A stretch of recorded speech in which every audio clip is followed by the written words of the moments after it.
Hi. Hello, everyone. Sorry, I didn't know we started recording. I had a delayed reaction. All right, so we just really want to give you some directions very quickly about what you're going to be working on today. You should have already picked up your entry slip from the front. That one I think is going to be pretty straightforward for you. Has to do with superheroes. Release the Snyder Cut. DC heads know what I'm talking about. And maybe get you thinking a little bit about why we might be talking about superheroes in the middle of talking about the Great Depression. So work on the entry slip. You can share out responses with people in your table groups to make sure we're all on the same page. But next up, each group should have one of these packets. You only need one per group. So if you picked up more than one, please put the others back. Yep. Yesterday we talked about what it was like to live during the Great Depression. We experienced it on Friday. We discussed those pictures and inferred, and a lot of them experienced what you did. So today's focus on is how they coped with that. So this might explain a little bit about why we were starting the day with superheroes. But in order to figure out how Americans coped with the Great Depression, we have a very brief document analysis, and we're doing something a little bit different today, and it's called CER Foursquare. Ooh, remix. Which people usually get very excited about. Then they find out we're not actually playing Foursquare. No. But I think you'll enjoy it better than a thorough document analysis. So you'll notice each page looks the same. They just have a different number for different documents. You'll start with one. They're all on PowerSchool Learning. And you need to choose one person in your table group to start it off. It doesn't really matter who this is because you're each going to take a turn doing the same thing with the 4 documents. So if you kick it off, you get to respond to the question with a claim based on that document. Again, the question's at the top. How did Americans deal with the Great Depression? Anticipated FAQ. Do we have to source it? You should do it up here. Do you have to close read it? Probably do it up here, and then start that. Beautiful. Thank you, Mr. Janikis. Then you will go ahead and pass the packet to the next person at your table.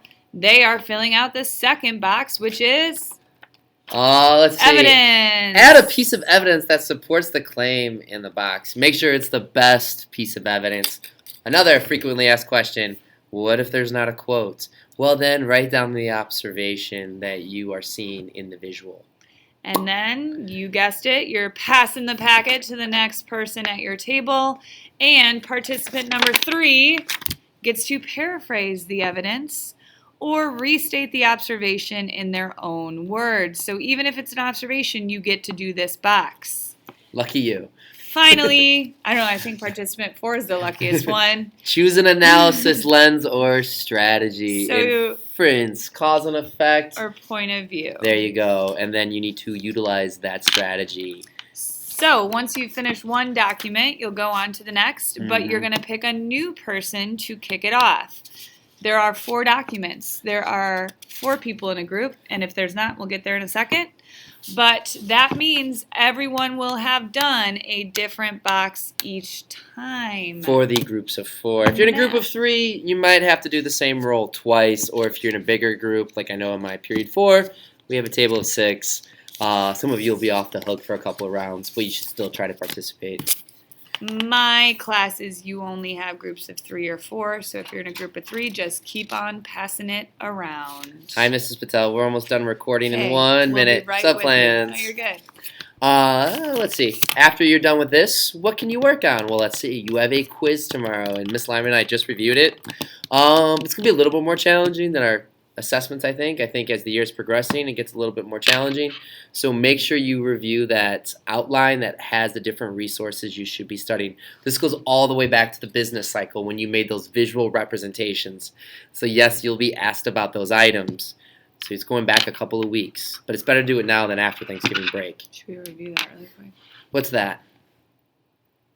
There's 2 different kinds. We want you to think about this when you're doing your documents, right? Don't we want them to think about that? Yeah, you'll be looking at realism and escapism. Sorry, we're jumping back. So when you're looking at the documents, you'll see that one of the examples we used is The Wizard of Oz, and that was a form of escapism where she's literally leaving Kansas to go somewhere else, but it's like a fantasy. It's just like now, superheroes are a form of escapism. It's not reality. Sorry, Captain America, or Black Panther, or Hulk. Or, This is one way to deal with issues, is to kind of find a way to completely forget about them and go somewhere different, somewhere made up, somewhere fantastical. Whereas realism's rooted in what's happening. So you think of Grapes of Wrath, or you think Roll of Thunder. You know, even though it's fiction, right? It's fiction. Mm-hmm. It's rooted in what happened and how particular groups were affected by the Great Depression. So the last thing, as you do each document, just think, is this more of an escapist way to deal with the Great Depression, or is this more of a realist way to deal with the Great Depression? You'll probably need to know it for tomorrow. We'll see you tomorrow. Have a wonderful day. Peace out. See ya.